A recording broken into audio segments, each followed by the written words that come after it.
presentation long to meet this 45 minutes slot. But just to give you our basic idea that you have about 40 minutes or so, including question and answer. Presentation long to meet this 45 minutes slot.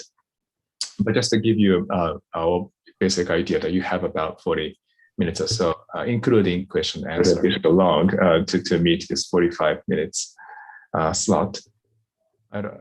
Do you hear me again? I'm hearing my voice. Yeah, it was echo. But now it's okay now. Yeah, now it's okay. I was like, who is interrupting my my talk? It's me. Strange. Okay. And so yeah, why not we start, because there's another session after this. So why don't we start with the first group? Which one is the first? I think we are group 1. Okay, so Shiori-san, would you like to start, and then we'll have a discussion after that. So I'm gonna share my screen.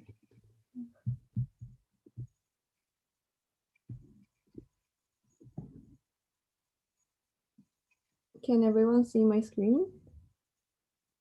Okay, great. So we're gonna start. So hello, I'm Shiori from Group 1, and we're going to give a presentation about challenges for migrant children in Chiang Mai by focusing mainly on the aspect of education policy.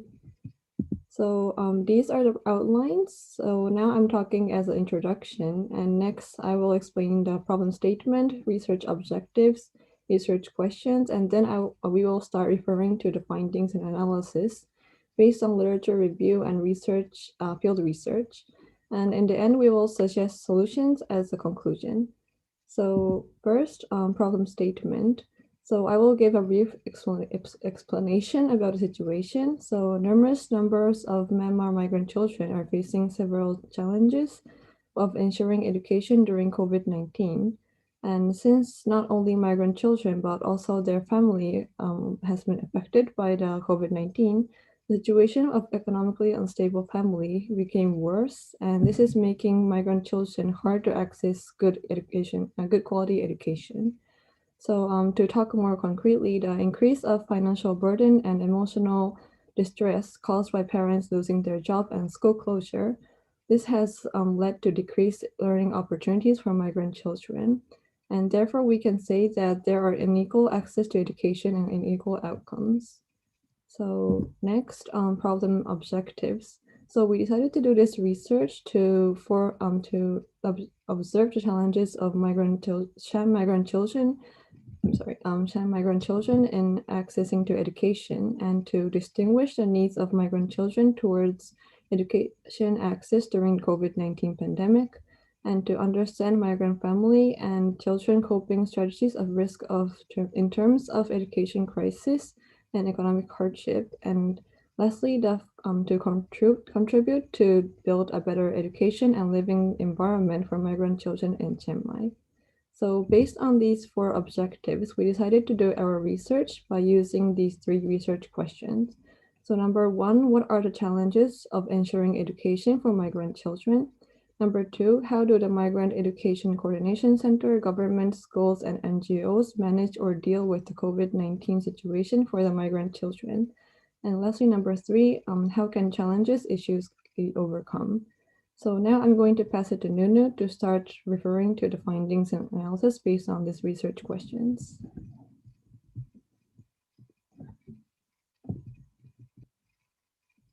So Nunu, can you start? Can you move the slide? Can you move the, okay. So, okay.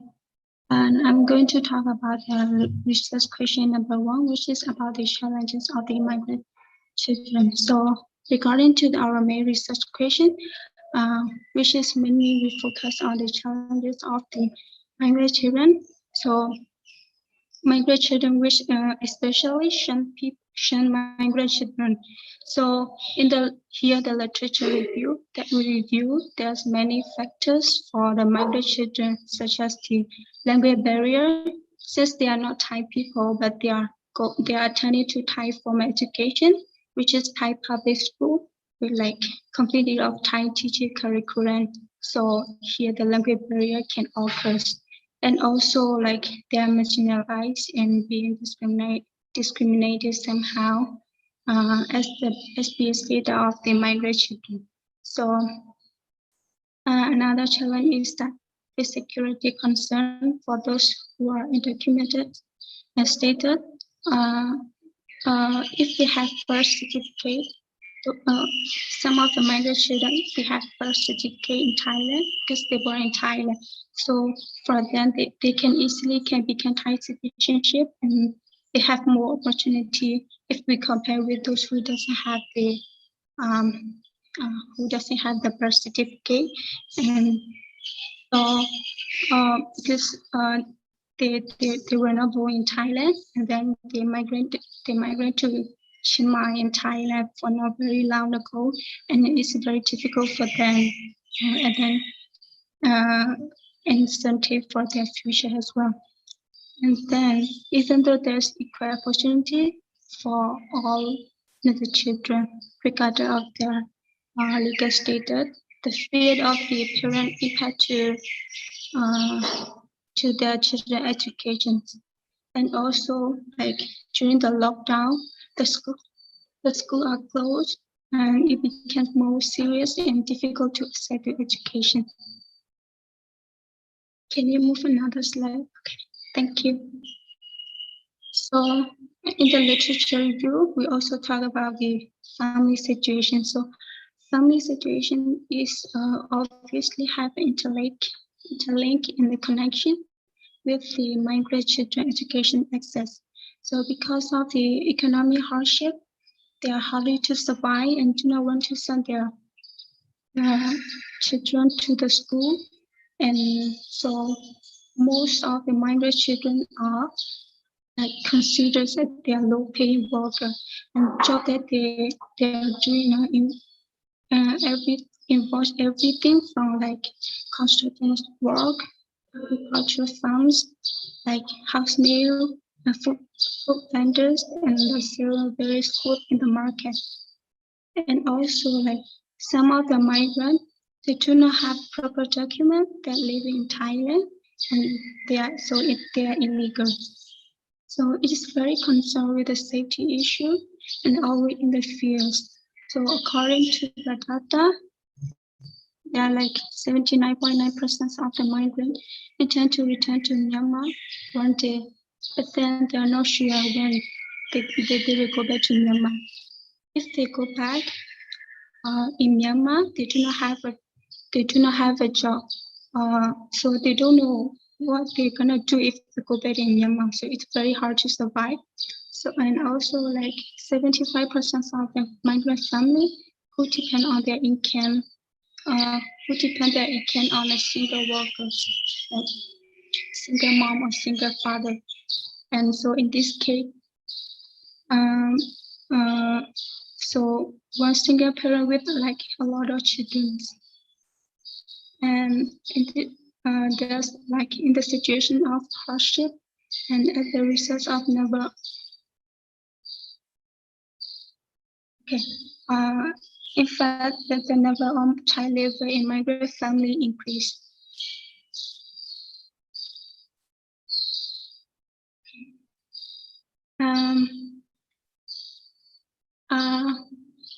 The access to education, like migrant children are like hardly access of education because of lack of information are provided and their lack of knowledge and awareness.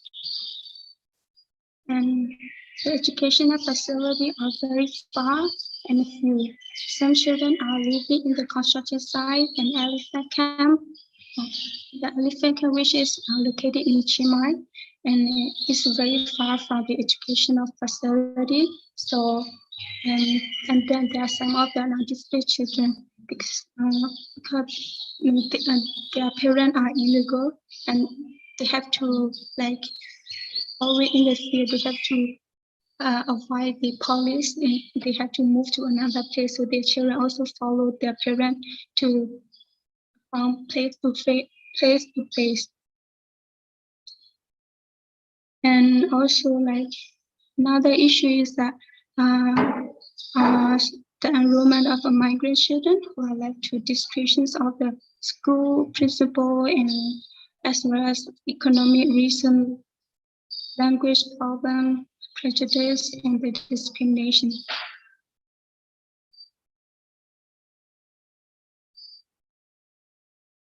Another slide, please.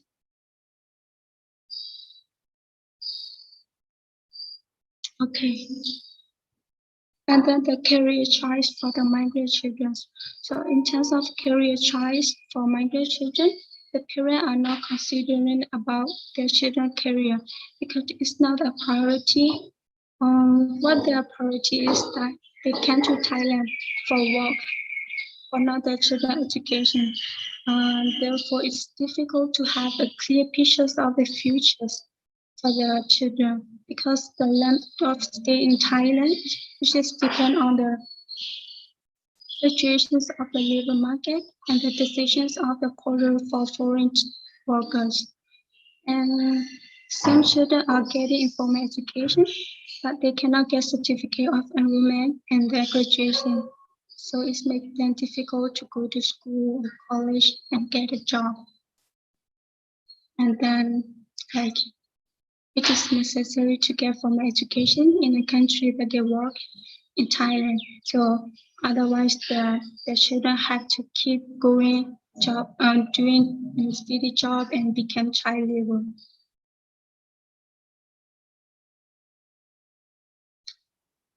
Another slide, please.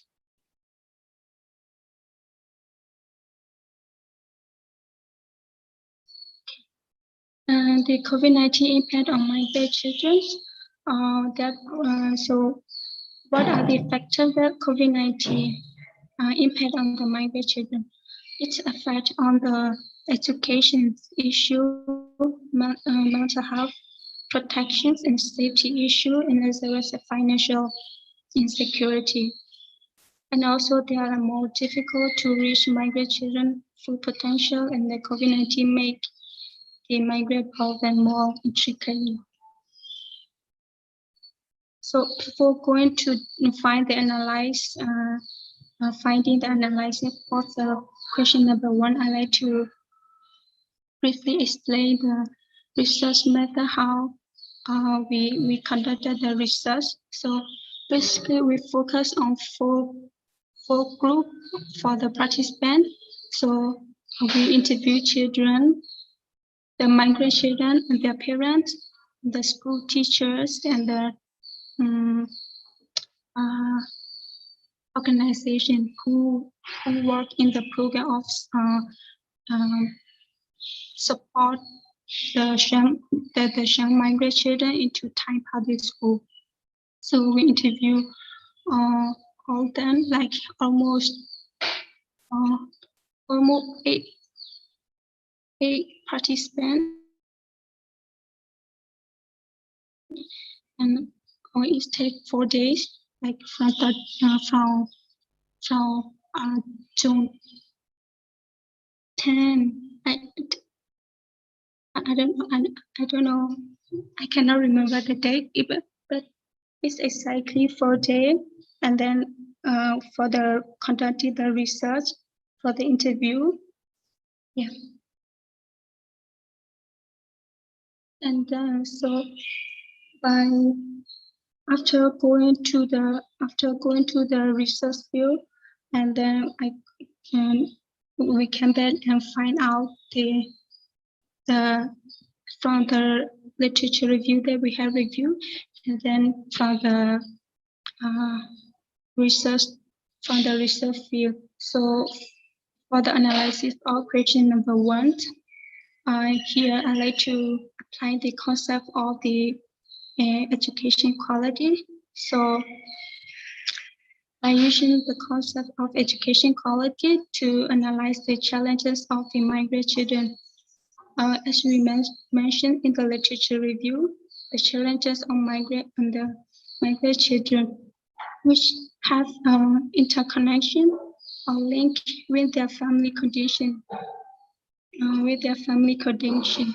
So their migrant children, there are very few chances for them and opportunity, and they have to overcome many challenges in terms of education accessible, even in the normal situations and after the COVID-19 outbreak. So, like considering the conditions of migrant family, they are low-pay worker, considered cheap labor, which they don't have enough income for extra saving. So some of the migrant workers are illegal, working in Thailand, and like migrant family and children are facing many challenges in terms of legal and undocumented status. So which are the results of concerning to their safety, and they are always in the fear. So we can say that they are always on the move. So in this case, the migrant children are always on the move. Their education is become unstable because of they have to move because of their mobility. And also most of the migrant workers are single parents. As I mentioned in the previous slide, they have many children and they have to work alone. And even after the COVID-19 outbreak, the situations of the family even get worse than the normal situation, even harder because of the economic hardship, and they're losing job, and some are become jobless, and like some still can work, but then they have no extra saving. So like the income are around like 8,000 to 9,000 baht per month. So they have to cover for the whole family. They have to spend in the household, and also they have to send the remittance to Myanmar family as well. And then it's a very hard situation for them, and some migrant family are like during the COVID-19 they have to share the room, like one or two family in one house, because they cannot afford to rent the like room, and then they have to share it together and live collectively living together. And also like so it says they don't have enough savings, so they have to borrow money from others, and increasing debt as the consequence. And there were the problem of migrant children. So the COVID-19 is more obviously impact on the migrant education, right? So even though if more than normal situation, so there's problems such as lack of undocumented, and they have to concern about their security, health, and the language barrier, because the school, the education system is very centralized, and it's not Thai public school. So everything is teaching in Thai language. Some of the migrant children, which is very hard for them at the beginning, because they don't know anything about Thai language, and then and also like there also lack of essential supply and financial support to procure them in their education. And then one of the main problems during the COVID-19 is that the digital disparity. They don't have online class, and then they don't have equitable education because of inequality, which occurred during the pandemic. And the migrant family background, living conditions, which are obstacle to achieve the educational potential for the migrant. And then in terms of Thai government policy, which are not accessible to the migrant children because of many problems and challenges. So here the reason why I like to apply the concept of the education quality. So by using the concept of education quality here, help us to understand the challenges of migrant children in their education during the pandemic.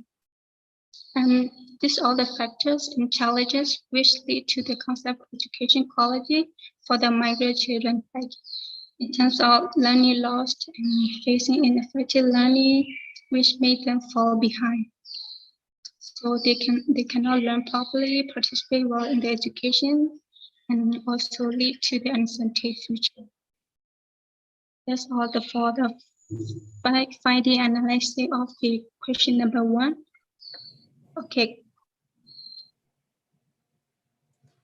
So the second research question is, how do the Migrant Education Coordination Center, government, schools, and NGOs manage or deal with the COVID-19 situation for the migrant children? So first of all, I would like to talk about the challenges of organization which provide education. So according to the literature review, there are 4 main challenges.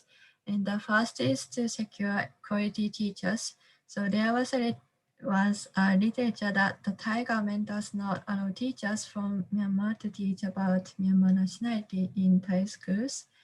And also there are other challenges include financial restrictions and ensuring a safe, healthy, and inclusive environment for migrant children to protect them from discrimination. And there is also a problem on whether teaching language should be Thai or Myanmar. So next slide, please.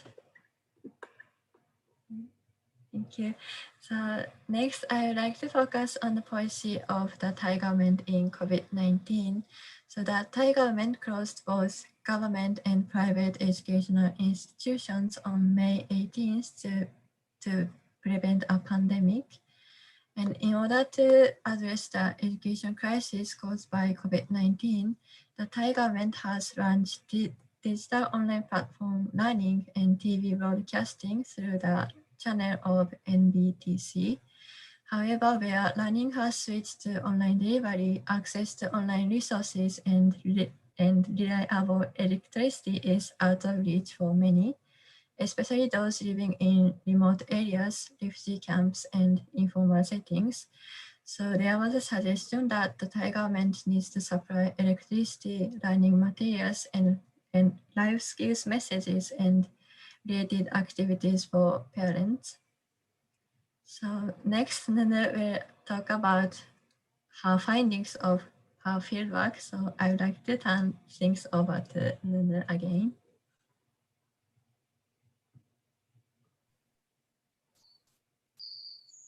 Okay, so for the finding and analysis of our question number 2, which is we focus on how the school and government and the organization they deal with the situation of COVID-19, right? So for the school, like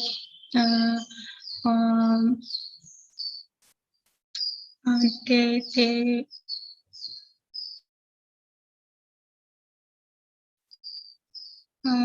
like for the school, they are the Thai government school, right, which the collaborations of the international organizations which provide the education for the migrant children. So regardless of the nationality that the children are come from, but so every children have the right to accept the education. So but then there are like still many challenges had to overcome it, especially during the pandemic lockdown. The school closed, and in order to like address the education crisis, the school are arranged to the online classroom, or like they use many approaches of teaching. And especially in the local public school, the school are teaching through channels of television broadcast and the home-based paper learning.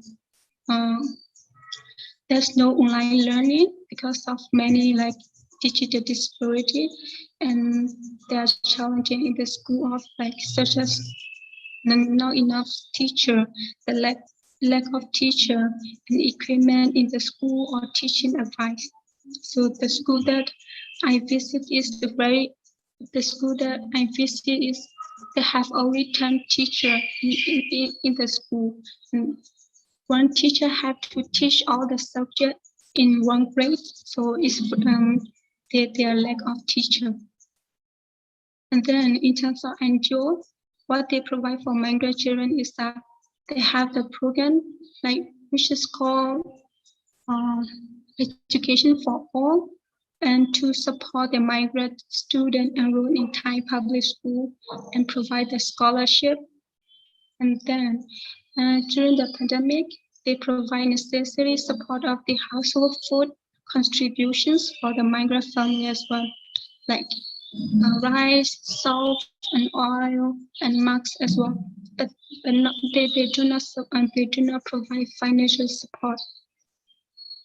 Then the problem is that there's lack of information for the migrant family and the children of supporting program. Some of them they do not know this program are received. They do not have connection with any connection from outside. They do not have connection with organizations as well. And then for the Thai government policy, as we mentioned earlier in the previous slide, so in order to address the education crisis, the government has launched the online learning platform and television broadcast learning. But then the problem is that migrant children are not accessible to any platform. But it doesn't mean not all the migrant children, but then some of them can learn through the television broadcast because in their home they have television they can watch, but then some of them they do not have any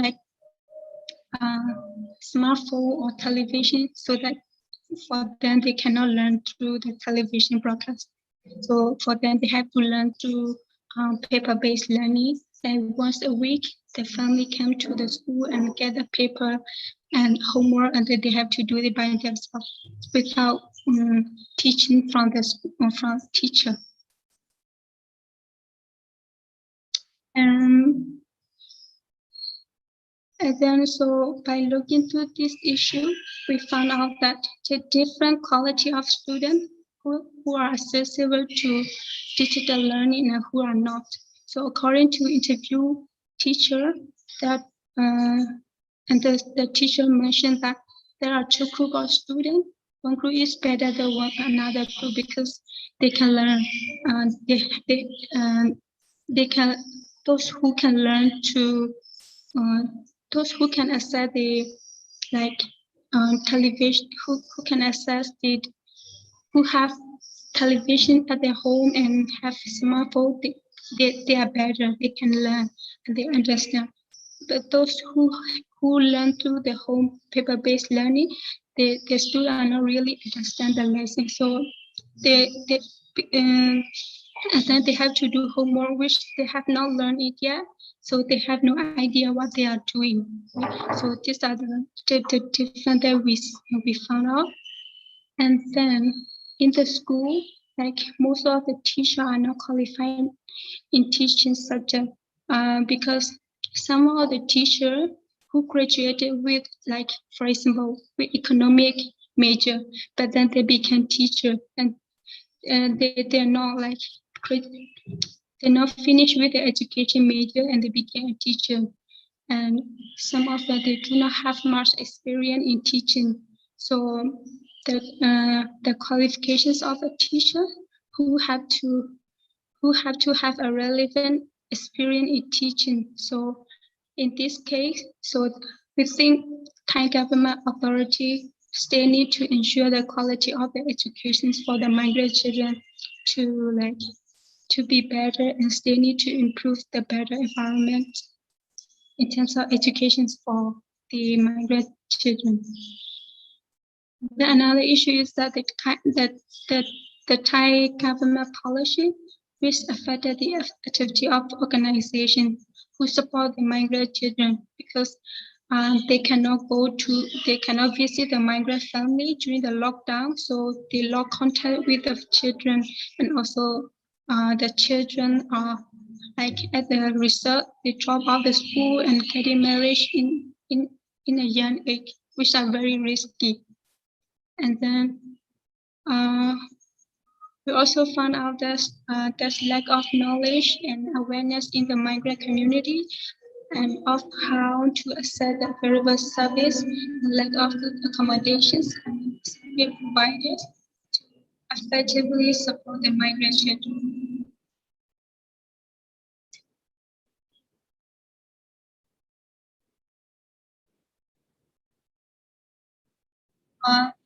These are the observation photo that I went to the interview teacher and the migrant family.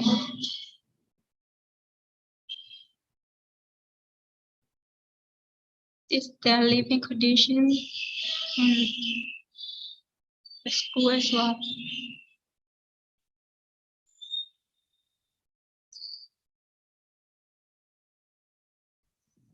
Okay, so now I'm gonna talk about the research question number 3. How can the challenges and issue be overcome? So from the result of research based on question number 1 and number 2, we found out that the issues can be roughly divided into these 4. So lack of support for economically unstable family, education gap between migrant children and non-migrant children, lack of support for illegal migrant children, and effect of COVID-19. So as a solution for these 4 issues, all of our group members has agreed that there should be a change in education policies. And so these 6 are the ideas for policy changes. So number 1, provide more teachers and equipment to Thai public schools where most Cham migrant children go to. So in Chiang Mai, there are Thai public school, which most of the students are Cham migrant children. And the government should provide more teachers and equipment in the school because this issue, like the lack of teacher and equipment, is leading to the inequity of education in the school. And number 2, provide more opportunities for enrolling college, university to migrants who do not have ID cards. So some migrant students do not have an official ID card, and this makes them hard to enroll college or university. So therefore, there should be more opportunities for them to proceed to the next level of education.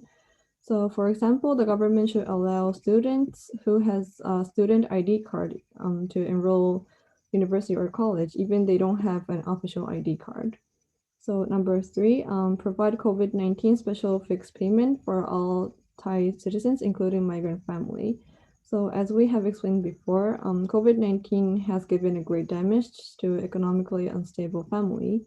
And in Japan, there was a COVID-19 special fixed payment for every citizen last year. But on the other hand, we've heard that Thai government hasn't provided such payments. So this is one idea to improve the situation of poverty caused by COVID-19. And number 4 and number 5, so provide additional opportunities to learn at school to catch up with the contents they have learned through homework. And the school should have arranged a home-based learning by visiting, but not home-based paper. So most of students has had to do their learning through paper documents that school provided during lockdown. But however, so some children claim that they couldn't fully understand the contents because they didn't have like opportunities to ask questions about their assignment. So therefore, we thought that there should be additional opportunity at school to learn and understand the contents they've learned once. And in addition, we cannot say that like learning through paper documents are effective for children. So the government should provide an alternative way to learn, like visiting the school, the home of the children. And lastly, the government should provide such level of quality of education to all children. So as we explained this one as well, there's an inequality in quality of education, and therefore the government should provide good quality education to all children who are willing to study and learn hard. So to build a stable and comfortable environment for migrant children and also to their family, our group suggests these 6 policy changes as a conclusion. Okay, so thank you for listening. That's all. Okay, thank you very much. So let's have, say, 5 to 10 minutes question and answer session with the maybe also some discussion. I'd like to invite anybody to raise a question or share a comment. And when you do so, please just mute off and say it loud. Not a question though. Shiori-san, could you please share your slides in the chat box? Because I want to look up again the last page, the last slide of your presentation, please. I'll send the document to the chat box, so please wait a second. I'm gonna send to everyone. I'm sorry. It's always nice to share the slides because we always want to check the sort of a consistency and coherence between the purpose statement and what you actually did. So it's always nice to have the slides. Okay, thank you. Thank you.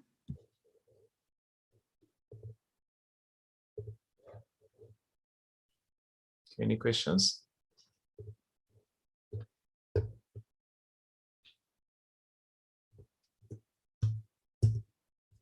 Perhaps if I may, while you guys are thinking about the questions and comments, just wanted to ask one question. So the Nunu-san, you interviewed some people, right? Some families, and and you found out that they have difficulties in accessing to online platform. And also they could go to school only once a week to receive papers and without much follow-up.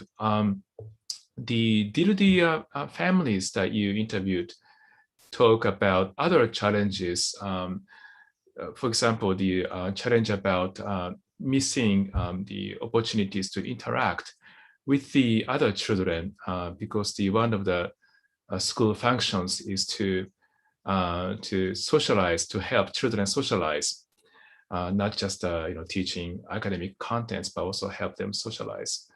And what I have been observing from different parts of the world is that children do seem to suffer from this missed opportunity to interact with the other children. So just wonder if you heard from the your interviewees about this type of a challenge.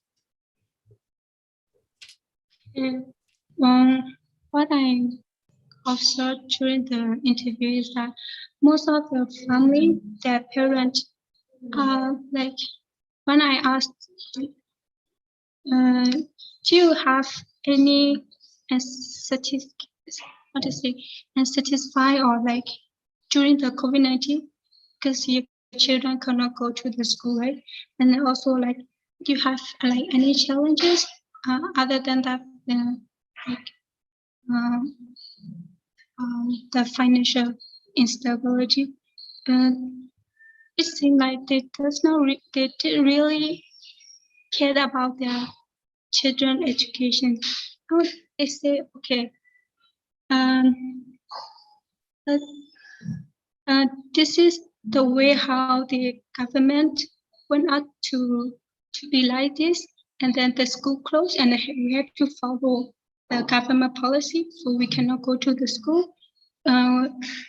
They can, so how to say, they like they does not really care about their children education, and whether their children are like had to say whether their children are happy with this kind of education system or not. And then one of the children that I interviewed is that say that she want to move to another school because she doesn't want to continue learning in this school anymore. But then her parent does not allow her to move another school because of like very far, and then they can and also quite not like also the school tuition fee are also expensive.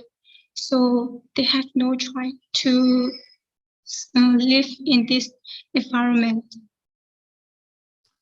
I see. Yeah, thank you. I wonder why this child does not want to go to that particular school. Maybe possibly because I don't know, I'm just guessing, but possibly because of bullying from others. And in some other parts of the world, refugees and immigrant children seem to suffer from the bullying from children who are the nationals of that country. And maybe because their parents tell them that those immigrants and refugees are not welcomed, and so the children develop this attitude to look down on those children from other countries. And so maybe that's the case. And I also feel that many parents that you interviewed, they did not seem to be interested in education for their kids, and so for them maybe it's beneficial if the children actually go to schools, because then the parents do not have to take care of them at home. And so that's also another guess that I have. They want to send their kids to schools not because they're interested in education for them, but they're interested in sending their kids because by that way, they could really focus on their jobs at home and so forth. But yeah, thank you for the insight. Really appreciate that. Do you have any other questions and comments? Maybe professors from the CMU or students, Sophia and CMU students. Chan-san, yes, go ahead. Yes, I have a question to your policy change proposal, the last slide. So in your, the second one, you said like provide more opportunities for enrolling college and university to migrants who do not have ID card. So do you mean that Thai college or university or Myanmar college or university? So do you mean that Thai government should provide more opportunities to migrant children to go to college or university in Myanmar or in Thailand? What do you mean by that?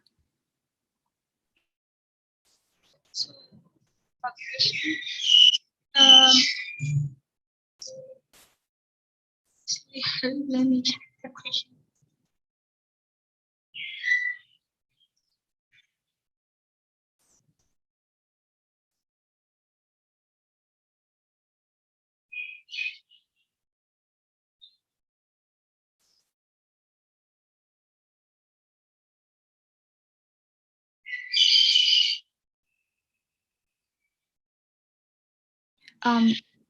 Do I need to add more details to my question? I'd like to share. Okay.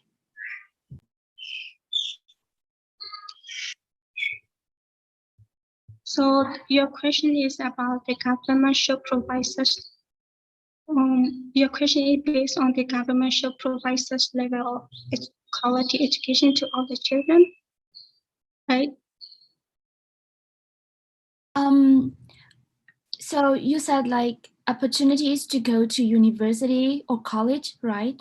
So do you mean college in Thailand or college in Myanmar?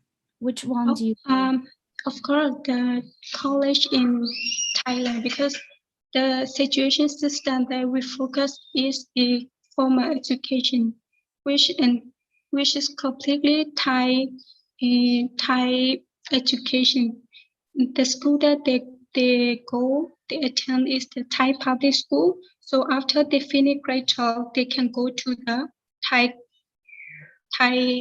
college. Yeah. System. Those children who go to the formal education in Thailand, like their expectation is they want to go to Thai education system. It's not like the migrant learning center, which they do not have a choice to whether to go to Thai college or the government, the Myanmar college, which is very different from. and the informal education. Thank you. Thank you so much. Interesting. This question is about the future of the immigrant children, right? Do they want to stay in Thailand or do they want to go back to Myanmar? And maybe there's a bit of a difference between immigrants and refugees in this on this point. But second group is going to, I think, focus more on immigrant, migrant learning centers. So we'll probably have different different perspective. But maybe we could take on just one more question or maybe comment. Yeah, Professor I have Latte, yes, question. please. Yes. Yeah. Thanks for presentation. I think it's very interesting, and then you work so hard to getting those data, even go to the field in this time. That very tough work. So because this research, we're talking about education in COVID context, right? So I would like to know that is there any kind of the COVID knowledge that distribute for migrant children, or is there any kind of the, you know, knowledge about vaccination, because we have to struggle with the COVID, right, for a long time. So what is their perception about this, or any school or NGO provide those COVID knowledge to those children? And another question is that, did you have a chance to interview Beam Education or MAP Foundation, who work closely with the migrant? They have done even like online platform, you know, to those migrant children who are in the border and also in the urban area like in Chiang Mai. You know? Even though, of course, many children could not access into those kind of technology, but I think that this would be good if you could get information from those NGO. Thank you. Thank you for your question, Adrian. Okay, I'd like to go with the second question for the interview of the organization, right? So I didn't have a chance to interview him, but then I have a chance to interview my foundation, which in the program that they provide for the scholarship program for the Thai public student. So, like during the COVID-19, they as I mentioned in the literature review, they cannot go out because of the lockdown, right? The government policy affect to their activities, so they cannot do much about like vocational training, which giving the COVID-19 knowledge to the migrant children and the migrant family as well. So it's very challenging for them, and this is the problem that they're facing. So they didn't have a chance to do this kind of activity during the COVID-19. Okay, so for the COVID-19 knowledge, I think most of them, they do not have, they do not interested about much COVID-19, the informations of COVID-19. Right? Have you gone and check up? When I asked that, have you gone and check out your the COVID-19 or something like that? They say, I don't really go to the hospital or clinic because of because it's expensive. They do not go check up, and then what they do is that they just stay at the home, and during the lockdown for the social distancing, and they do not know anything about the vaccination, and then they have the school or the school are also like, I think no mention about the vaccination, I think maybe I lack of information to ask why I interview the teacher about the vaccination, whether they provide the children or not. This is my bad. I guess maybe I can ask the information later for the vaccination, whether they provide the children or not. I think for now they do not have any knowledge or knowing about information of the vaccination. Yeah, how about the knowledge, to protect themselves from infection? Do they understand how to like wash my hand and wear the mask? Of course they do. What mostly is that they have to be in a social distancing, right? They cannot go to the public area, which is very crowded people, and then mostly they just live in their home, and they do not go outside, and then that's all. I think they just know the basic knowledge of COVID-19, how to protect themselves, but not very much information. Thank you. Very, very critical question because that type of knowledge could save their lives. And I wonder if this basic knowledge that your interviewees have about COVID-19 comes from schools, or maybe could come from like media, maybe it's possible. So it would be interesting to sort of investigate where they get that kind of knowledge, because sometimes they're kind of distorted fake knowledge also disseminated. And so I think it's worthwhile investigating where they get the knowledge. Yeah. Okay. I wonder if there's any additional information or insights that from maybe Sophian students of the group 1 that you want to share, maybe something you learned from the working with the other Sophian students, also CMU student for the last 3-4 weeks. Is there some reflection maybe from Sophian students?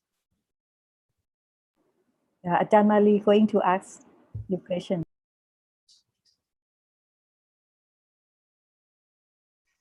Can I talk a little bit? Yeah, go ahead. Yeah, go ahead. I think I've learned a lot from this research, because like Nunu had a field research in like Chiang Mai, and like I think that the situation is really different. Like about talking about COVID, it's really different, and I was kind of surprised that they had a like televised broadcast program, because like in Japan, I think it's like almost all of the students have like some kind of devices, or like that, like iPad or like their smartphone or something, to like get knowledge and get educated. So like I personally work at a elementary school now, and like I ask students that like how they learn, like how they study during the lockdown, like what did you learn from lockdown, and like they said that they've been using their devices a lot. So I think there aren't really a lot of like TV programs or broadcast like in Chiang Mai. So I was kind of surprised to know that, and like I think it's although there's like kind of like issues and problems, but I think it's a really kind of good idea to like do a televised broadcast, because it's one way to get like information, and especially in Japan, I think a lot of like family have TV in their house more than like devices. So I thought that it would be nice to do that in Japan as well. So that's what I learned. Thank you. Thank you, Shiori-san. Yes. Or maybe a combination of this televised program and some face-to-face the interaction or instruction, even just once a week. So we can always think about combination of different tools instead of relying on just one tool. Okay, very good. Thank you so much for the group 1. Mr. Taro? Yeah, go ahead. Sorry. Yes, please go ahead. Good morning. Mari-sensei, yes. Okay, I have 2 questions. The first one, I would like to ask Nunu. What do you learn from your field work? And how about your impression before and after you do your field work? And the second questions, I have the third question, the third research question. I saw about I remember about overcome, right? Can you repeat your research question, third research question again?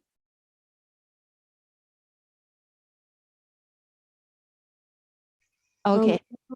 I'm sorry. So our third research question was like how the issues and challenges can be overcome. Yeah. And for the next slide, you show about the policy change. And I think that it should be policy recommendation, right? Policy recommendation. And if overcome, when I saw this research question, I expect that how the parents and the student overcome this situation, this hard situation, because they lack of the device to access the online the online study, and they don't have a good internet to access. How do the families, parents, and students overcome this challenges situation? Okay.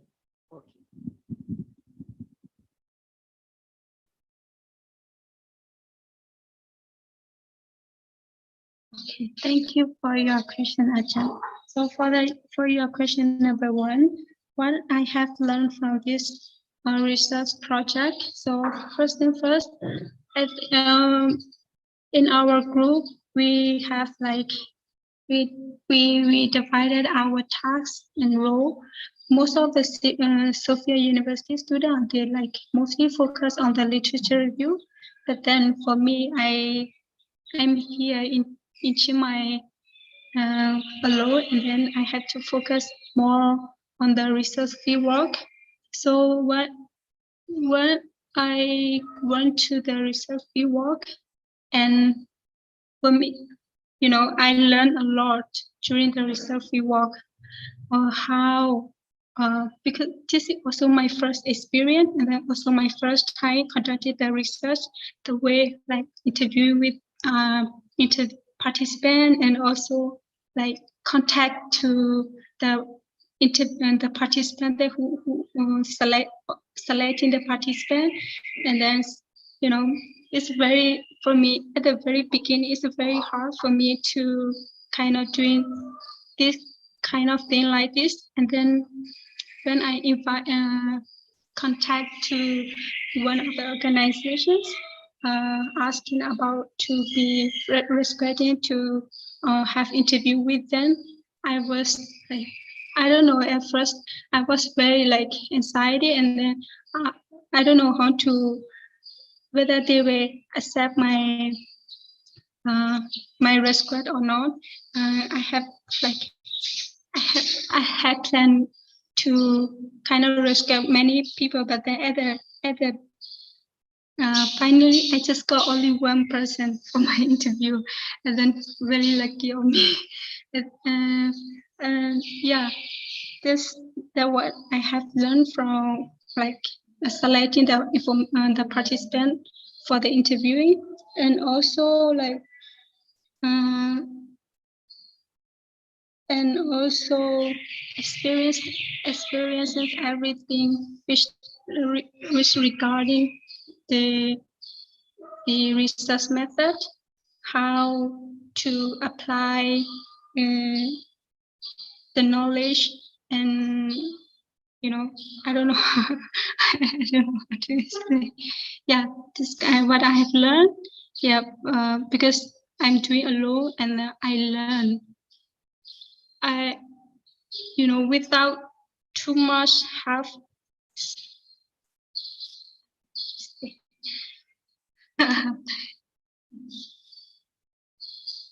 And that's what I learned. So for your research question number, your question number 2, which is based on the research question number 3. So At first, we have only 2 research questions, but then the research question number 3, which suggested from the Sofia University student, which they would like to contribute the better environment and have a better solution for to overcome the challenges to overcome the challenges for the migrant children.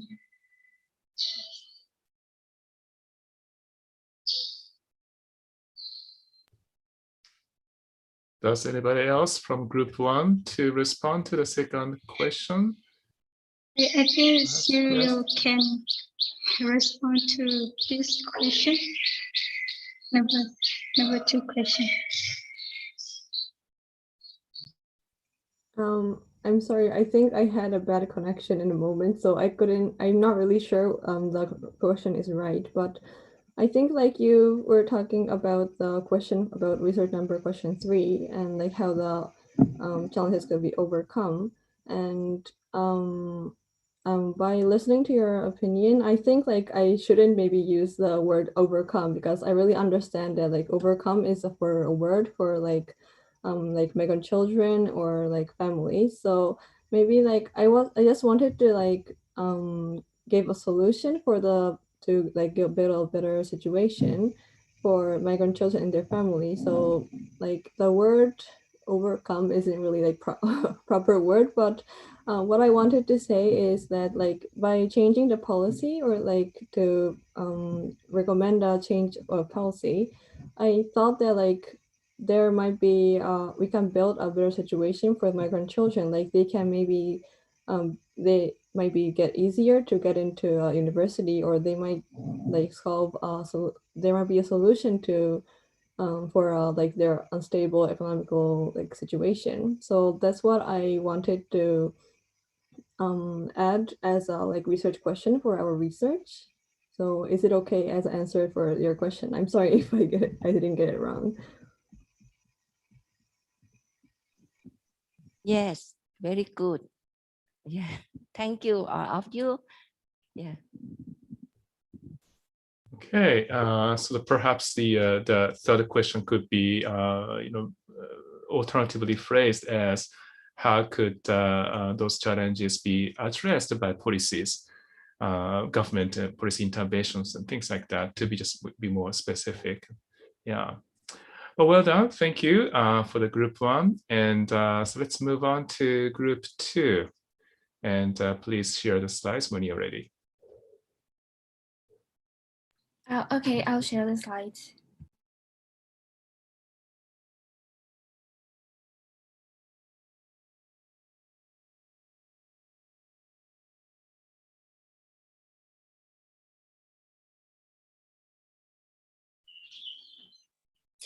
Okay, so for group 2, our research topic is migrant children education in Tak province and the COVID-19.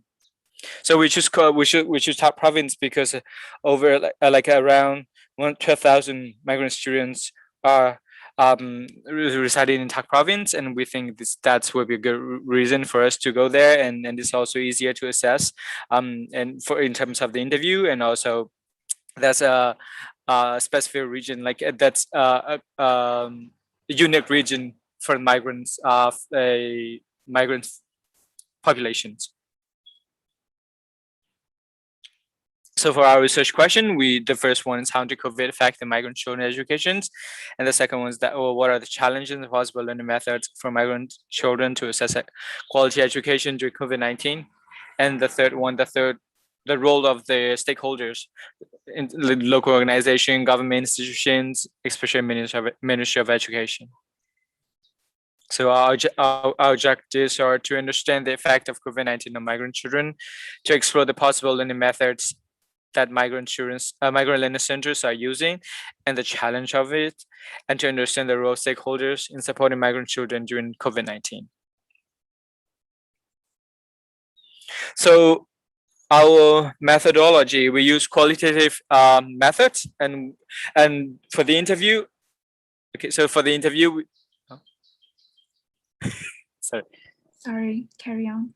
Okay, so for the interview, we use semi-structured interview, and we use snowballing samplings, and we also use on-site observation and document observations. For an interview, we interviewed like 2 students, 2 teachers, 2 parents, and 2 head of organizations. And we also do paper. We also look at the papers and report from different organizations. So for our thesis statements, so migrant children are a marginalized group of people who lived in extensive poverty. So we argue that COVID-19 put the migrant children in disadvantage for accessing quality education, and the learning methods and the lack of resources caused the higher dropout rate ever. And however, migrant community and the migrant learning centers are resilient in trying to provide education for the children. So since this is just like small research projects, so our limitations like time constraint for the interview. We only have 1.5 day to do the interview, and also we only could focus on the migrant the method area. There are some migrants area like Renouns and other migrants population other province too, but we couldn't do that. And also the third one, like we could not observe the home-based learning study group because when I went there for the interview, it was there like it was a time when they finished their school already, and they are preparing to open the school. Okay, we divided our literature review to 5 parts. Actually, we look a broad view to understand the situation of migrant children, not only in COVID-19, but also before COVID-19, to understand the whole situation of migrant children's education. So firstly, we look at the Thailand's migration profile, and then the push and pull factors of migration from Myanmar to Thailand. And thirdly, we look at the education policy for migrant children in Thailand. And then we look at the role of migrant learning centers. And then finally, we give a very deep focus to education for migrant children during COVID-19 in current situation. So Thailand, let me talk about Thailand migration profile. The migrant population in Thailand is increasing. As you see in this figure, according to Thailand Migration Report 2019, there were 3.7 million migrant workers in Thailand in 2014. It increased to 4.9 million in 2018. So those migrant workers came from Myanmar, Laos, Vietnam, and Cambodia. So among them, 2.5 million migrant workers came from Myanmar at the end of, this is the statistics at the end of 2020. So that is why we chose Myanmar in our research. Secondly, there are, as I said, there are push and pull factors for migration, for migrant workers. So in 1996, 97, and 1998, there were forced relocations and land confiscation by Myanmar, by Burmese military. And then those ethnic minorities who live in the border of 2 countries, Thailand and Myanmar, they were forced to work for the Myanmar Burmese military, and male adults, and not only male adults, but also boys, were forced to be soldiers in Burmese military. At that time, there were always war and political oppression to those minorities who live in the border. And also taxation and loss of livelihood is one of the push factors to Thailand. Actually, that taxation is not the illegal tax from the government. It's kind of illegal, which was done by the Burmese military. So they can't deny not to pay tax to Burmese military. And there were no hopeful economic conditions in Myanmar for them. So that is also one of the major costs, which make them to migrant to children. So what are the pull factors from Thailand? In 1970, there was Thailand's economic growth, but at that time, Thailand, the labor demand was enough in the local. But in 1980, the economic boom in Middle East and East Asia, so Thai people went to those countries. So obviously there were labor shortage in Thailand. So at the same time, the government expand the compulsory education to 9 years, which kept the children in school for a longer time. So in conclusion, there were industrial development and labor shortage invites lots of migrant workers from the neighboring countries. So when migrant workers go to Thailand, they go together with their family, obviously, and of course there were children. So what is the education policy for migrant children in Thailand? This is the policy for normal situation, but I think it's also applied until now. So in 1999, according to National Education Act, Section 10 of Chapter 2 on education rights and duties, it said all individuals have equal rights and opportunities to access to basic education at least 12 years. This is the national-wide level, and they promise to give the quality education with free of charge. But practically many articles claim that the migrant children were not under the political radar of that National Education Act. So there were many problems. So until 2005. So in 2005, the Cabinet Resolution on Education grant that all non-Thai children are eligible to enjoy basic education, grade 1 to 9. The policy become more focused on on migrant children at that time. So the Ministry of Education financially support them. They don't have to pay any tuition fee, book fees, stationery fees, and also student uniform fee and extracurricular activity fees. Actually, the Thai public schools are not the only option for migrant children. There are migrant learning centers which are open for migrant children, which is open for anyone actually. So I try to compare Thai public schools and migrant learning centers. So Thai public schools stand as a preferred choice for long-term stayers because they are free of charge according to education policy, and they provide in Thai language, curriculum is in Thai, and the teachers are Thai. So for those who want to live in Thai for longer period, they want to continue the education in Thai schools, Thai public schools. On the other hand, there are migrant learning centers, which is also a very popular option in migrant communities because however, it costs a certain amount of money to go to migrant learning center, but it's still a popular choice because they provide education in Burmese language, Myanmar language, and the curricula and instructors are Burmese.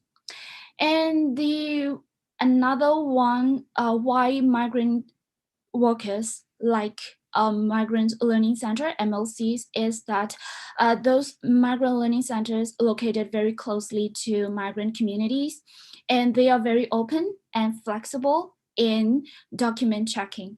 According to education policy of Thai government, everyone, regardless of nations, regardless of whatever country they come from, they have the right to access to education. No one has to check the documents, but some Thai private school ask parents some official documents, for example, like work visas. So this make difficult for migrant parents to enroll their children to Thai public schools. So this is why migrant learning centers are popular in migrant communities. And then the role, I would like to continue the role of migrant learning centers. So in 1999, 13 MLCs are established by local NGOs. At that time, their goal is to give access to quality education to migrant children, and at the same time, they want migrant MLCs to function as community nurseries or educational spaces. It operates as schools, but they are not recognized as formal school sites by the government. This is one of the problem that I see. And those MLCs provide grade 1 to 12 education, depending on MLC education policies. There are, according to the Migrant Working Group 2019, there were 19,410 migrant children in MLCs. Among them, 12,000 migrant children are residing in Tak province. Post that, this is the reason why we chose Tak province in our research. So in the number of MLCs in Tak has increased as the migrant workers are increasing. So the number of MLCs is also increased from 3 to 65 schools in 16 years. So in our literature review, we try to know the current situation of education for migrant children during COVID-19. So obviously the schools, including MLCs, every schools had to close to control COVID-19 infection. So there were two options to continue education for all of them. One is online learning, and the next one is home-based learning. So online learning can be possible for Thai public schools because the government support them financially, but that was not for migrant children. They had to choose the second option. By like the migrant learning centers, parents and children, they had to choose home-based learning during COVID-19. So at this time, I've learned that some schools are reopened under 44 very strict regulations, and also the criteria of the Department of Health. This is all from me, and Paul will continue. Paul, please. So for this part, we will talk about the theory and conceptual framework. We use a resilience theory. So resilience is a capacity to maintain competence functioning in the face of major life stressor. And Fraser stated that resilience is the ability to overcome adversity and to be successful despite exposure to high risk. And also, Brady also mentioned that resilience means the skill, ability, knowledge, and insights that accumulate over time as people struggle to surmount adversity and meet challenges. So we use this theory to understand how migrant learning center resilience to provide the quality educations for the migrant students, even they are facing the lack for limitation to resources, and they have insufficient support from either the government or the NGOs. So this is our conceptual framework. So in our conceptual framework, we organize like the COVID-19 pandemic and marginalized poverty. Put the migrant learning center at a risk, and also insufficient support from the stakeholders also cause migrant learning center a problem for migrant learning center to operate during the COVID-19 too. But we use resilience theory to understand about that situations. So as our friends mentioned, there's no on-site learning during the COVID-19 at all. But so they have to use online. So the online just for the older students, and mostly most schools have to use home base for the younger kids, and then we try to understand the attempt to provide their quality educations for their migrant children during COVID-19. Okay, so for finding, we focus on two main things. The first one is the method, the learning method, the challenge based on the finding. Sorry, the challenges, and the second one is the role of stakeholders like NGOs, the government, and also the parents and migrant learning center itself too. So for instance, on-site learning is not possible during COVID-19 because every school is closed. So they have to, the second option for them is online learning. So for the online learning, there's a problem because they have resource constraint due to financial problem. Parents cannot support their children financially because they have to work day-to-day basic, and they're also digital divine. So that means like there are a lot of students who cannot who do not have phone or tablet or a computer to do online learning, and also the language barrier. In order to use the some online learning program, they have to understand basic English, but not a lot of migrant learning center are able to do that. And also online learning is possible only for the older students because they are the one who can be like who can be taught, and they are familiar with the using online platforms. And also it's also online learning also have less ineffective parent supports because parent cannot stay home with their kids all the time. They have to go to work, so they cannot support their children at all. So, and then the other reason, the students spending more time on social media since they have no one to look after them, and also risky for them when the adults are not around when they have to use online platform, and when the adults are not around. So it comes down to the home-based learning. So what is home-based learning? Home-based learning is it's like a emergency learning style that migrant learning centers are using. So how they operate is like the school have to go to the community by themselves. For example, like the teacher has to go to the community by themselves. Some, like for a bigger school, they have to divide themselves into groups, like a group of 5 teachers, with like a teacher including subject teaching, and also like a teacher that can teach like every subject. So they have they organize themselves together, and they also group the students based on the sections where the student resides. So they group the students, and they group themselves together, and they go to the group of students.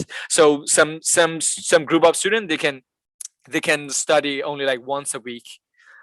So in once a week, some students, they can only study like maybe 2 to 3 hours. So that means like so that means like for some students, they can only study like 4 times a week.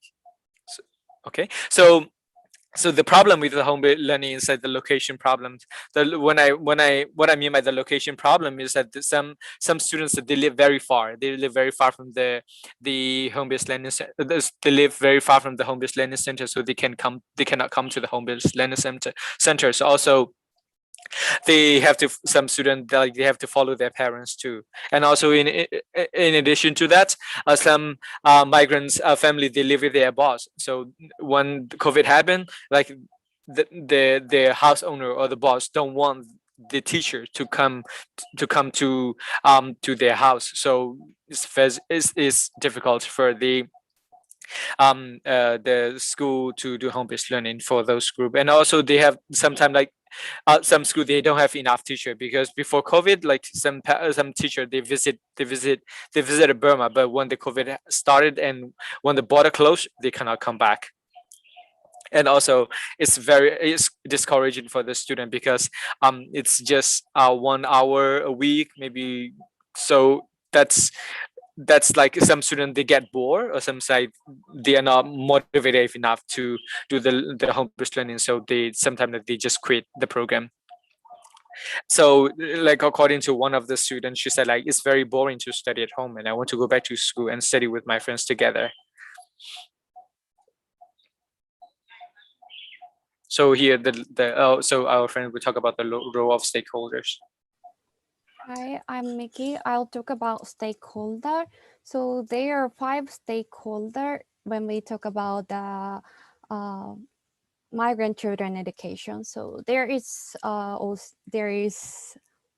wait. So they are children and their parents, and MLCs. It's Migrant Learning Center, which deliver education for migrant children, and Thai government, which deliver the education policy to MLCs, and organization which support MLCs.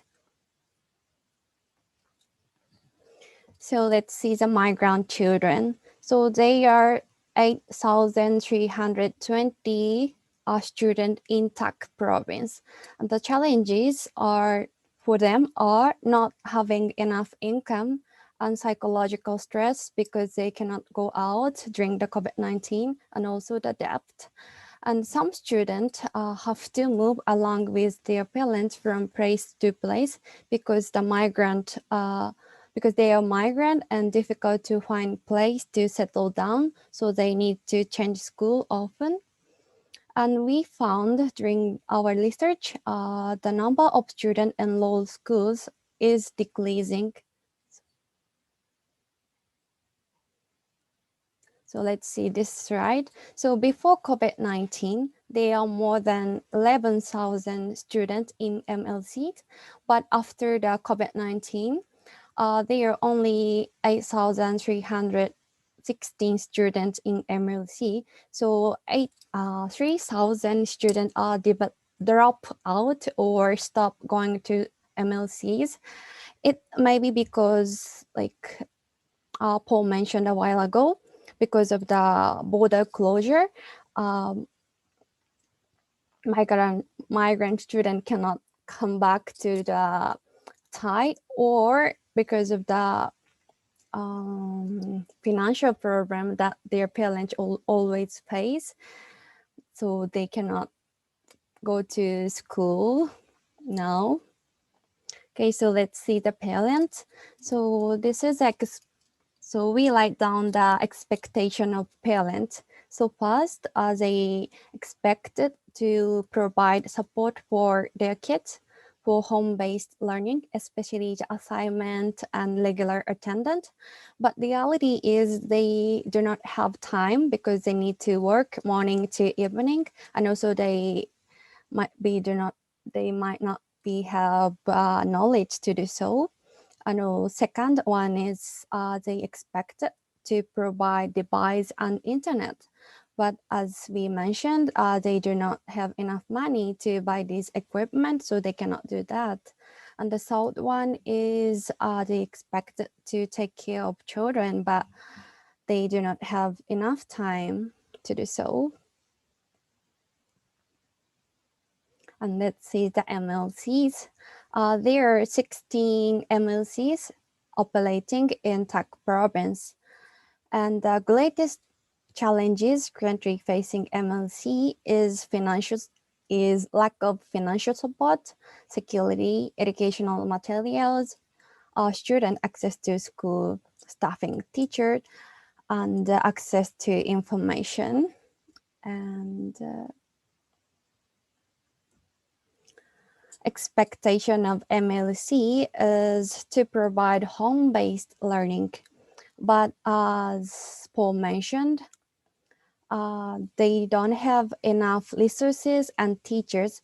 And because of the limitation of number of teachers, children can learn only once in a week in a small and mixed group.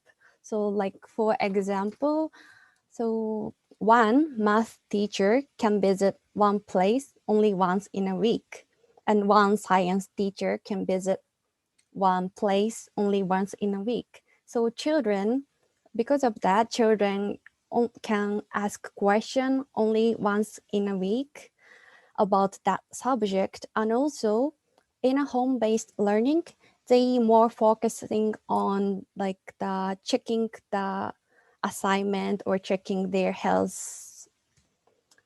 So not focusing on the lecture. So only doing like hi and then do you do the assignment or like that. So it's not like the on-site learning. It's totally different from that. And also the second one, the expectation is have the option to go online. But this is done just for the older student because they don't have the enough material to do so. So younger student cannot access to online class. And the third one is hoping to reopen the school, but MLC need to wait 14 days longer than Thai school. So it means, so once Thai school are allowed to open,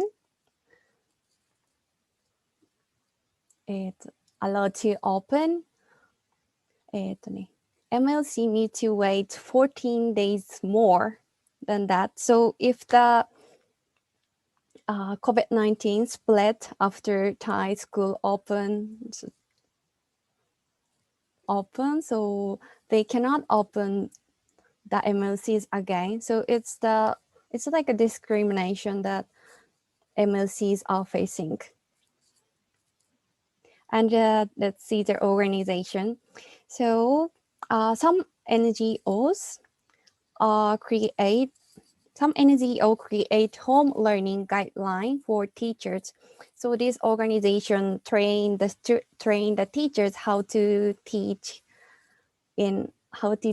by home-based learning, and also they prepare the emergency curriculum, and they provide Wi-Fi internet, and they work on assessment strategy. So they really help for the MLCs. And let's see the Thai government. So for schools that plan to conduct on-site learning, UNICEF, the Ministry of Education and Ministry of Public Health developed the Safe School Guideline and Teacher Manual with assistance from Japan government.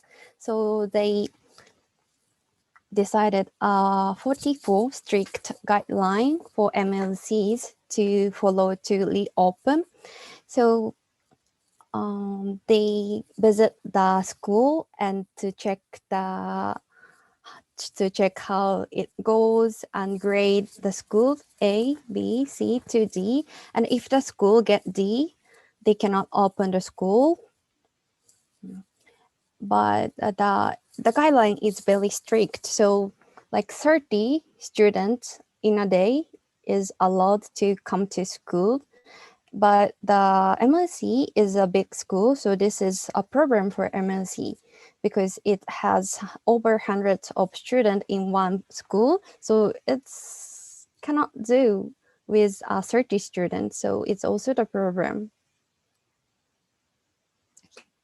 So for our discussion part, we talk about we discuss about like which method works well for the migrant learning center. Yeah, of course, home-based and online work better than, well, I mean, like compared to on-site. And this is like the only two method that works for the whole the migrant learning center, you know, or in order to provide education for their school.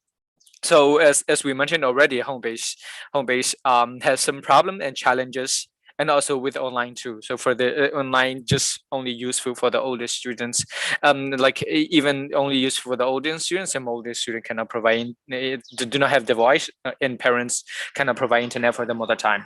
And also for the discussion number 2, the negotiation, the collaboration between Thai government and NGO and MLC, mostly they talk about the policy. So as our friends mentioned already, the Thai authority like provided the 44 guidelines for the MLC to follow to open. So in order like to reopen the school, the all migrant learning center has to follow. Like they have to, in the guidelines, they have to, there's like, okay, you have to keep the table or chair in 6 feet apart, and you have to provide like hand sanitizer, a place where you have to wash your hands, something like that. So like they are like 44 guidelines. So they go and grade the school whether they get A, B, or C, or D. So If you are grade 8, that means that you are perfect. You can open the school. If the migrant learning center get grade B, then that means like you can stay open the school. But if in case something happened, that's on you. You have to take responsibility on that. So that like, and also with the other like 30 students per day per school, that means like in one school they only allow 30 students to come to school per day. And that's different from the Thai government school. For the Thai government school, they allow like 30 student per class, something like that. But for the migrant learning center, like at first they only allow like 30 students per day. But for migrant like some migrant learning center like Satule, CDC, Satule and Children Development Center, they're like a huge migrant school. They are like over 800 or 700 or 800 students. So there's no way possible for the micro learning center to reopen with like 30 students per day. So they have to negotiate. So so the head of the organization which are working for the micro learning center discussed with the Ministry of Education, said, okay, we will follow your rule, we will do whatever you do, and we will like if we have to do social distancing, then we will do, but like please let us allow us to open the school, but we can reduce the number, but 30 is not possible for us. So that's what they have to negotiate. They also, so the Thai government, NGOs, and MLC are also working together to provide COVID knowledge. So when the first wave of COVID breakouts, then they are working together to provide the knowledge, like for the teachers, like they do web seminar, they do online training for the teachers for about like 2 months before they started to use the they start to prepare the emergency curriculum to go to to start home-based learning. So they work together. And also then the next discussion is about the readiness for migrant learning center and the potential continue home-based learning. So the readiness for migrant learning center, what I mean by the readiness for the home-based the migrant learning center is that like if like after they discuss about and they negotiate about the policy, like they have to follow the guidelines, like they have to follow the guidelines. So if you can follow the 44 guidelines, then you can reopen. But the thing is, like in order to reopen, like they also need financial supports, because during COVID-19, according to BMWEC, the funding went down to 50%. So the funding cut was 50%. So like they lost a lot of funding during the COVID-19 too, and so they have to be ready for the financial support to reopen. And also, what I mean by the potential of continue home-based learning is that now there's a situation for migrant learning center and migrant community is that if like the Thai school close, then they have to close. And like in the beginning of this week, there's like over like around like 600 migrant people were tested positive for COVID-19 again in Mesar area. So even like the Thai government school closed down. So that means like there's no way for the migrant learning center to reopen on site. So they have to continue their home-based learning, or maybe online for the older students. So for our conclusion, so COVID-19, it makes more difficult for the migrant learning students who are the marginalized group to study, and it's also more difficult for the migrant learning center to operate too. So the migrant learning center has to use emergency learning methods and curriculum, as we already mentioned, and also there are policy discriminations on MLC, as our friends mentioned already, and also there are like lack of financial support from both Thai and Myanmar governments and funding cuts by NGO, but still migrant learning center are willing to provide quality educations for their students. Thank you.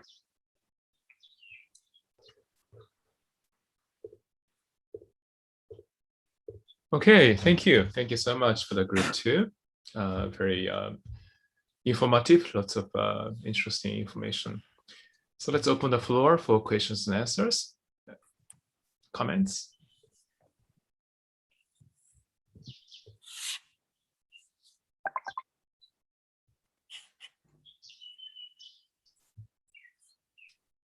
So while you are thinking about question and comment, maybe I could ask a couple questions. I wonder if there's a really difference in terms of the characteristics of the children who choose to go to MLSC. I understand that those children without birth certificates, some documents, they have no choice anyway but going to MLSC.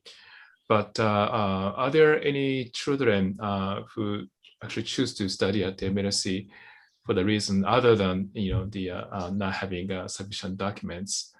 I'm just guessing that maybe MLSC offers the instruction in Myanmar language, so that might also affect parents' decision to send their children and so forth. But so is there some general difference in characteristics of those two groups of children?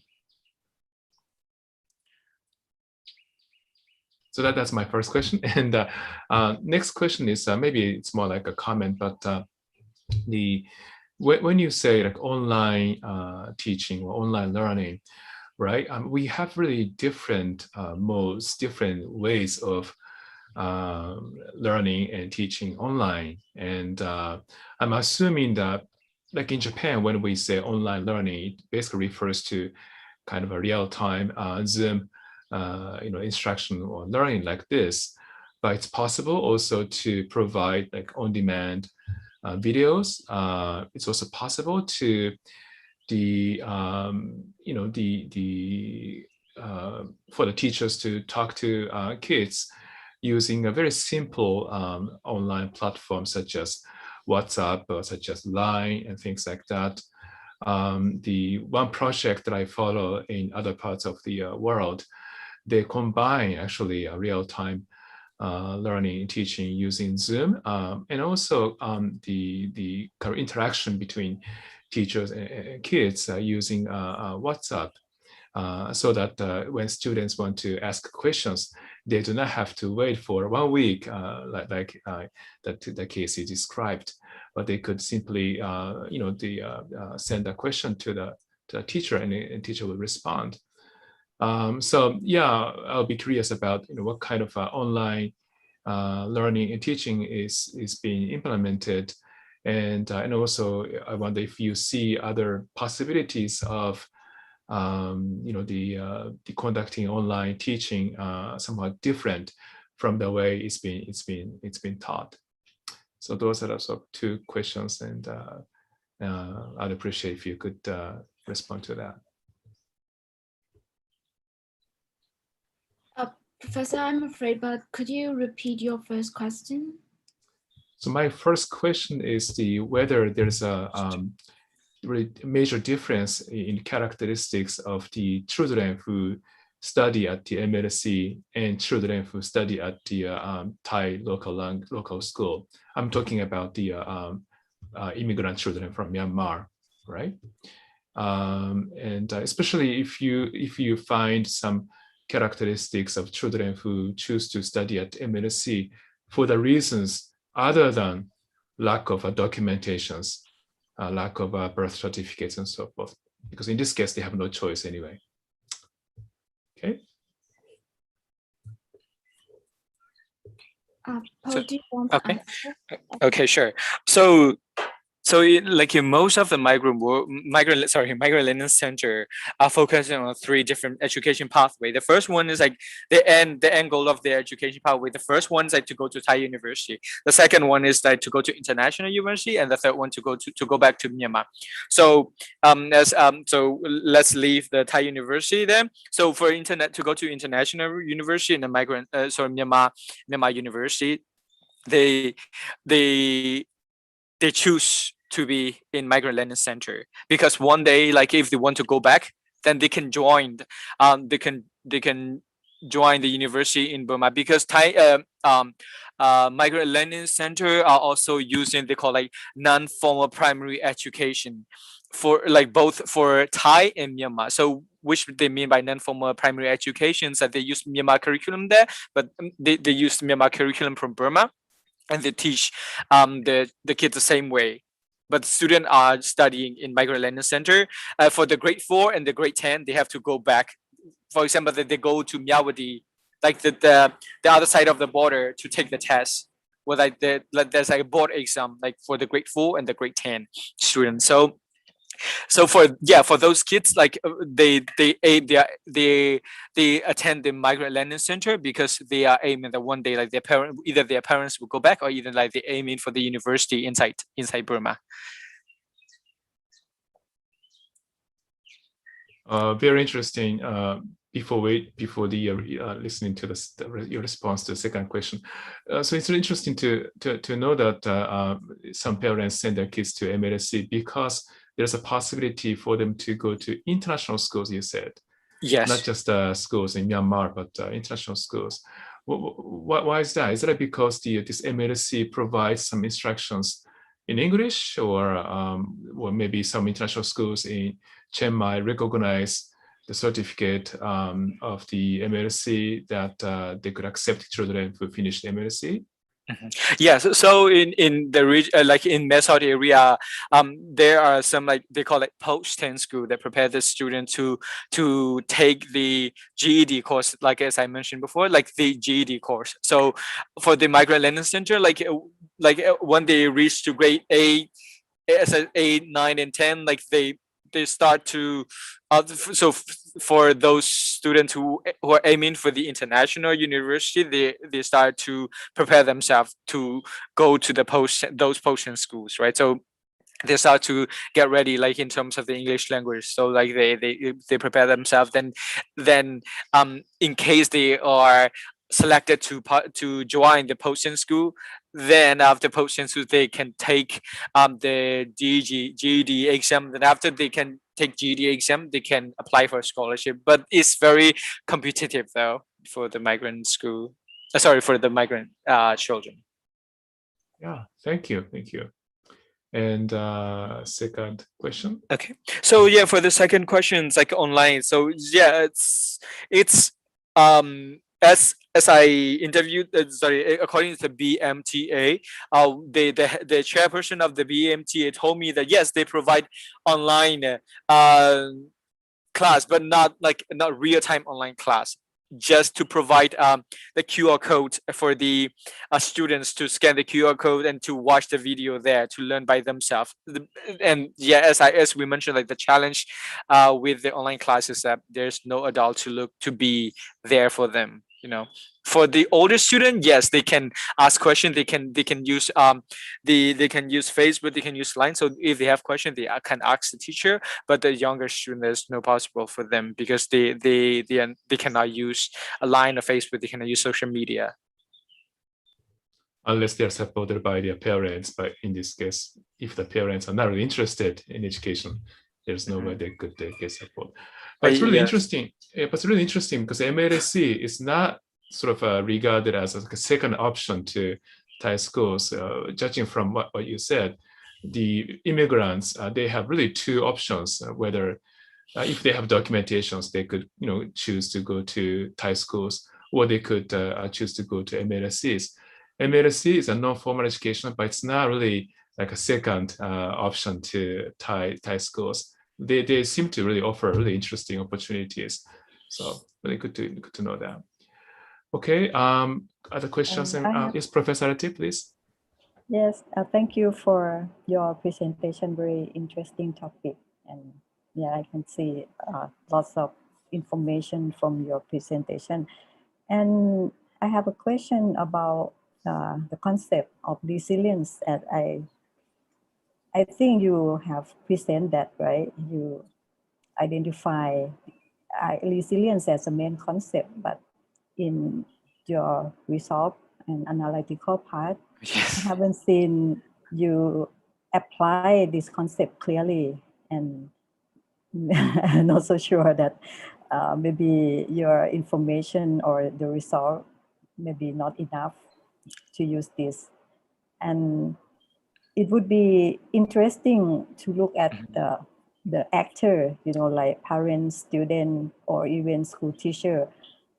How would they adapt themselves, to teach or to study in this situation that very tough for them, right? When you're talking about resilience, so it means, the way that they try to adjust or adapt or, to try to work on it, how to get access into education. So that would be interesting to know more about this. Thank you. Thank you, Ajahn. Oh, so is it a question or just comments, right? Okay, you can respond.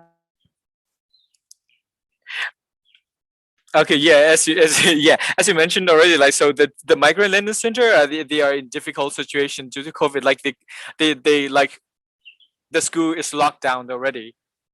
Before, like the migrant learning center, they go and pick the student up from the school. Sorry, from the house. But now because of the school closure, they cannot do that. So the student cannot come to the school.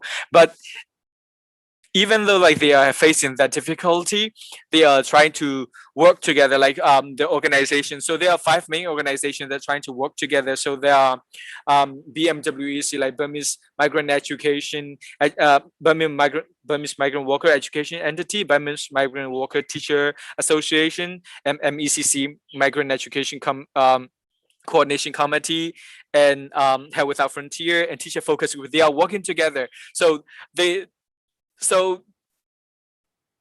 we can see that the teaching before COVID and during COVID, when they have to use home-based learning, is different. So they have to use their new teaching method. So the teacher focus is the group, like the organization that work basically mainly for the teacher training. So after they work together, they created they call like emergency curriculum.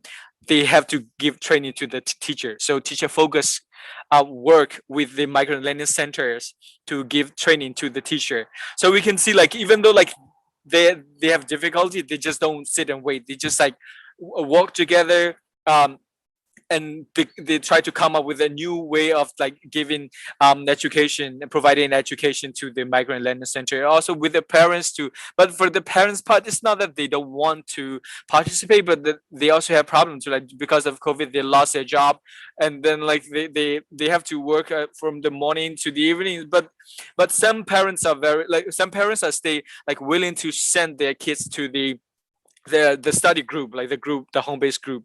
So that's what they are doing. And also with the situation of the teacher, they are like the most group that I feel like very sorry for them. Like, they have to go to the local community. Sometimes they're even like they are not even allowed to go there, and they also might be exposed to the risks of the COVID, but they are still willing to do that for their kids, for the students. Thank you. Very interesting. Very interesting. I think your conceptual framework indicates that you wanted to use the concept of resilience for the organization, MLC, rather than the children, parents, and teachers. And there's a body of literature on organizational resilience. So maybe you could study that further. But what you could have done is to simply add one slide that discuss what you just described, which is really interesting. How organization responded to this crisis by coming up with a new curriculum, emergency curriculum, train teachers and things like that. But I really commend your effort to include theory and conceptual framework. That's always a challenge for academic research. So it's good that you did that. Okay, Dr. Mare, yes, please. Yes, I have 2 questions. The first question that I would like to ask this team.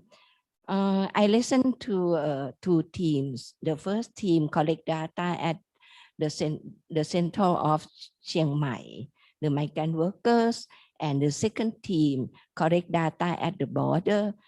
I would like to ask this team that what kind of information or data you got and it different from the first team. Yeah, the second question, you presented that you interview 8 cases. How do you use those cases for analyze your research question? Because when you present, maybe I may wrong. It like it to it general, but I would like to know how do you analyze your case studies or your interview, your field work. And the third one, as you know already that nowadays at the method, it's very high risk area for COVID-19. What difficulties you got when you did your field work in method? Yeah, three questions.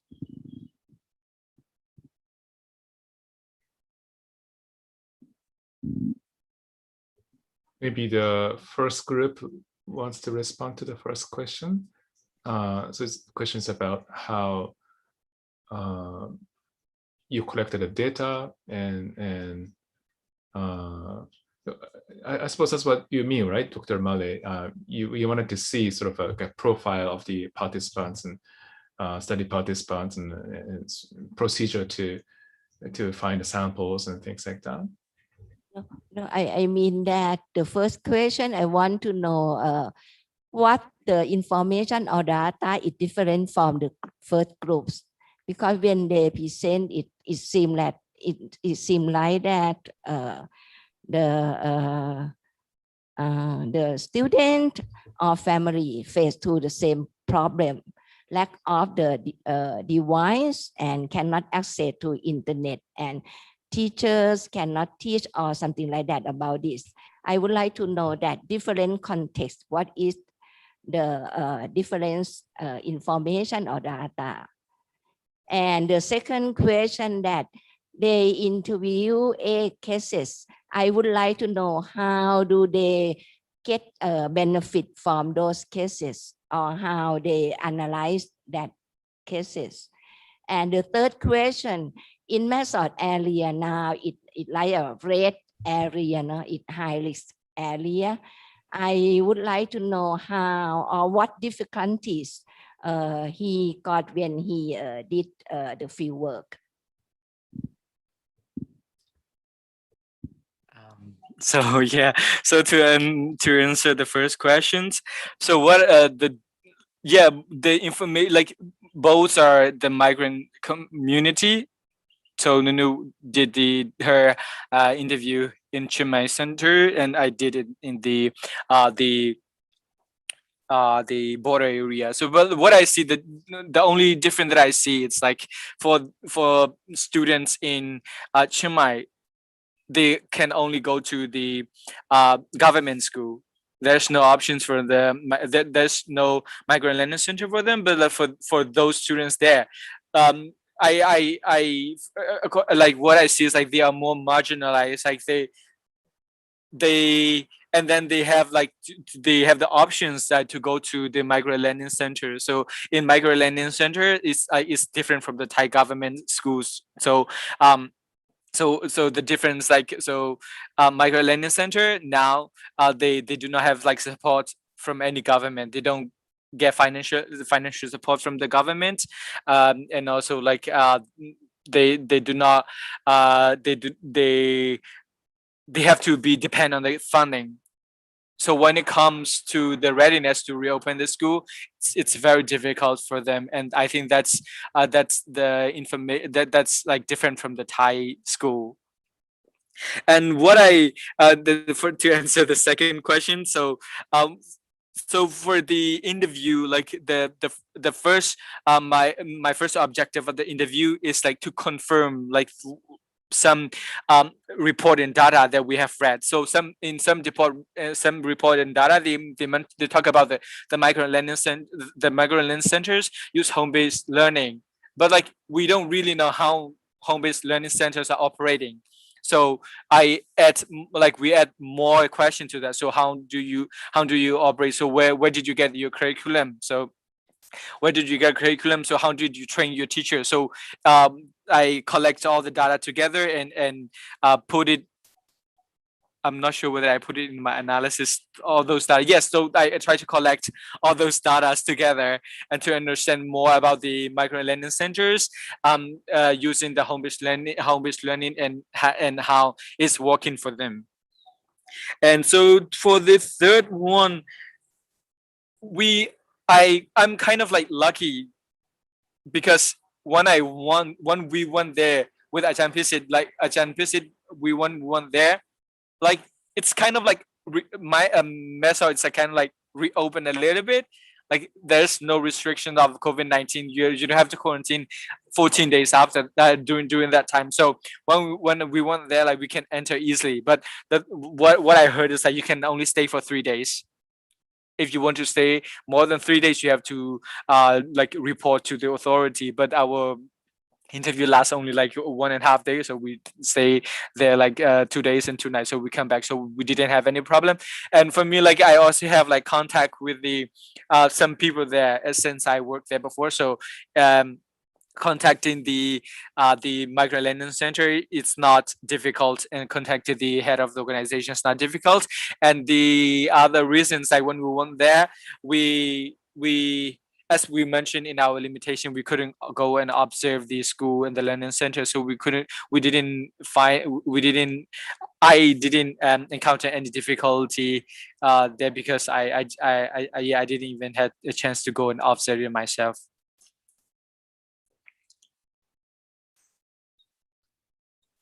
Dr. Male, is that okay?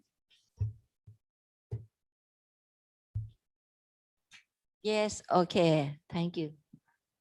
Okay, well, must be quite a challenge anyway, or could be inhibiting to go to the field at the time of the crisis like this. So you have to be sort of inventive, innovative, creative to find a way to collect the data. Good, thank you. Before we go, maybe could I ask the students of group to share what this experience of working together has been like? I'll be really curious to know what, first of all, what Paul, CMU student, assessed this experience of working with the SOFIAN students for the last couple of weeks. And also I could maybe ask one of SOFIAN students to share what you have been, what you are thinking about this experience. Paul, would you like to share that? Yeah, so for me, this is like a very good experience for me to work with Sophia students. So yeah, like honestly, like the only challenging for us like to work on the literature part. So that's the only challenge for us. Other than that, like we have meeting together, we are discussing together about like what are we going to do, and also like after I did my interview and I met with my agent. Then I talked to Soviet student. We shared together, and I also did a presentation for them. Then yeah, also we worked together to divide it the parts for the to divide parts for presentation. So it's a quite interesting and good experience for me. Okay, thank you. Does anybody from Sophia's side to say something? Okay. Yes. I like to say thank you to Paul. Thank you very much. And I've learned a lot, and I believe other Sophia University students had the chance to learn a lot from Paul. And actually, we don't really have the, I mean, the situation is nearly impossible to go to the site to listen to the voice of the stakeholders in person.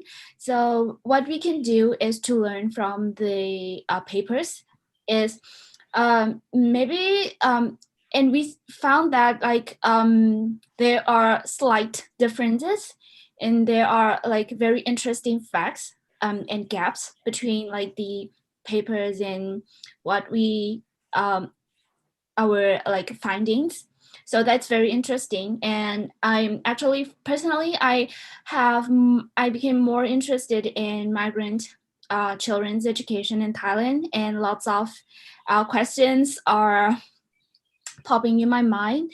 So yeah, this is a very great opportunity for me, and I believe this is also for a great opportunity for other Sofian University students. Thank you. Thank you.